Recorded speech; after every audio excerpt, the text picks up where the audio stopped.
Gimana ya cara menyelesaikan ini?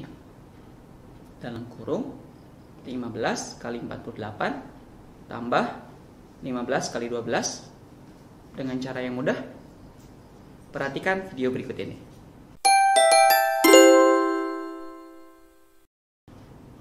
Halo semuanya, Assalamualaikum warahmatullahi wabarakatuh. Jumpa lagi dengan saya Hilman Nuha. Kali ini kita akan membahas tentang sifat-sifat operasi bilangan bulat. Yang sebelumnya kita tadi sudah dibahaskan dengan permasalahan yang ada. Nah, bagaimana sih cara mengerjakan dengan mudah? Oke, sifat yang pertama dari operasi bilangan bulat ini adalah sifat komutatif. Sifat komutatif disebut juga dengan sifat pertukaran. Nah, sifat komutatif ini ada dua, berlaku pada penjumlahan dan juga perkalian. Perhatikan, sifat komutatif berlaku pada penjumlahan. A tambah B akan sama dengan B tambah A. Contohnya gini, misalnya saya punya bilangan 7 tambah 5. Apakah sama ketika saya balik menjadi 5 tambah 7?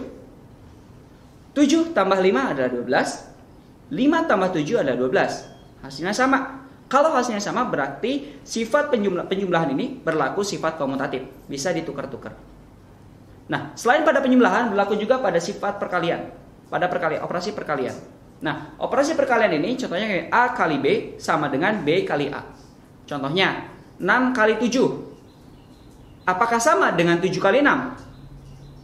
Sama. 6 kali 7 adalah 42. 7 kali 6 juga 42. Kalau hasilnya sama berarti operasi perkalian berlaku sifat komutatif. Nah, ini sifat yang pertama mengenai sifat komutatif atau disebut juga sifat pertukaran. Apakah pengurangan dan pembagian berlaku sifat komutatif? Kita coba. 5 kurang 6. Apakah sama dengan 6 kurang 5? 5 kurang 6 adalah min 1. Sedangkan 6 kurang 5 adalah 1. Apakah sama nilainya min 1 dengan 1? Tidak.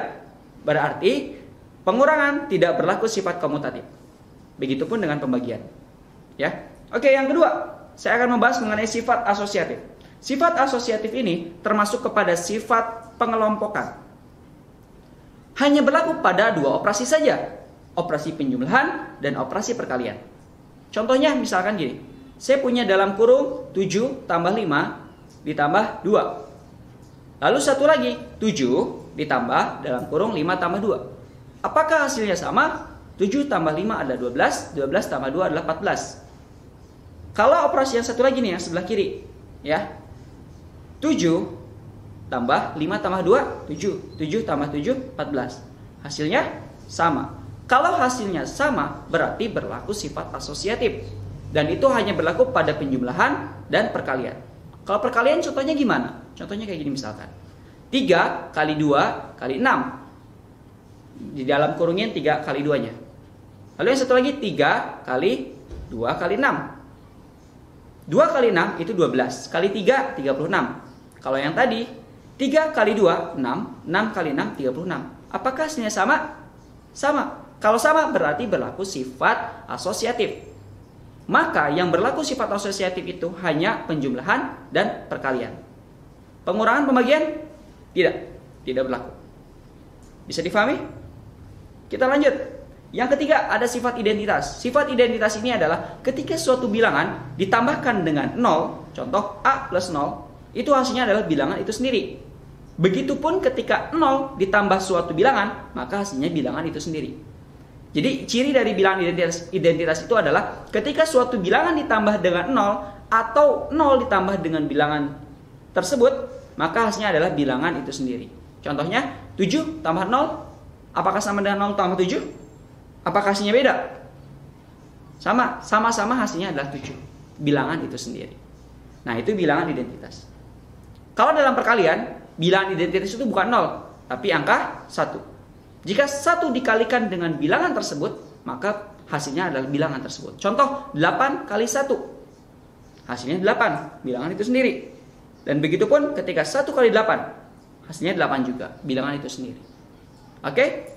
Ini yang ketiga adalah sifat identitas. Yang keempat, sifat tertutup. Sifat tertutup itu apa? Jadi ketika ada suatu bilangan bulat, dijumlahkan dengan bilangan bulat lagi, maka hasilnya bilangan bulat. Begitupun dengan pengurangan. Bilangan bulat dikurangi bilangan bulat, hasilnya bilangan bulat juga. Begitupun dengan perkalian. Bilangan bulat dikali bilangan bulat, hasilnya bilangan bulat juga. Jadi, sifat tertutup ini artinya apa? Ketika penjumlahan atau pengurangan atau perkalian dioperasikan, maka hasilnya bilangan bulat juga. Apakah memang ada? Kalau misalkan 8 kurang 6, hasilnya 1,5. Berarti itu salah hitung. Harusnya apa? 2. Karena 8 kurang 6 sama dengan 2. Jadi bilangan bulat dikurangi bilangan bulat, hasilnya adalah bilangan bulat. Gitu ya. Oke? Siap. Itu yang keempat, sifat tertutup. Yang terakhir ada sifat distributif, dan ini hanya berlaku pada perkalian. Contohnya gini. Saya punya A, nih, A. Kemudian dalam kurung A dikali dalam kurung B plus C. Bisa kita gunakan pelangi, A kali B menjadi AB, A kali C menjadi AC. Berarti hasil dari A dikali B tambah C sama dengan A kali B tambah A kali C. Jadi sifat distributif itu sifat penyebaran, bisa disebarkan perkalian itu ke dalam kurung yang penjumlahan, ke dalam 2 suku atau 3 suku. Nah, biasanya berfungsinya seperti contoh yang tadi saya berikan. 15 dalam kurung, nih saya contohnya tadi ya, 15 dikali 48 tambah 15 dikali 12. Kalau kamu ngerjain satu-satu kan lama ya. Coba lihat nih, perhatikan dari 2 suku di sini nih, 15 kali 48 ditambah 15 kali 12. Ada 2 angka yang sama nggak di situ? Ada. Angka berapa? Angka 15. Berarti 15-nya bisa kita comot nih, keluarin. Set. Ya kan ya? Lalu sisa bilangannya apa saja? 15-nya sudah dikeluarin, sisanya apa? 48 sama 12. Masuk. Jadi dalam kurung 48 tambah 12. Nah, 15 kali dalam kurung 48 tambah 12. 48 tambah 12 berapa?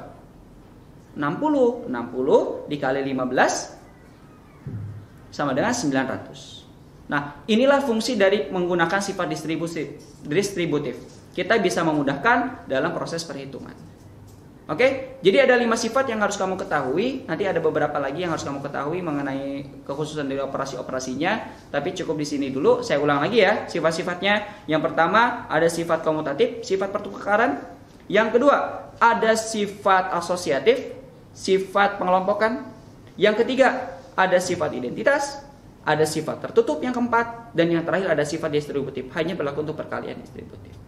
Oke, itu saja yang bisa saya sampaikan hari ini. Terima kasih atas perhatiannya. Semoga kamu tetap semangat untuk belajar walaupun pandemi ini, dan pandemi ini semoga berakhir. Amin. Ya, sampai jumpa lagi di pertemuan selanjutnya. Assalamualaikum warahmatullahi wabarakatuh.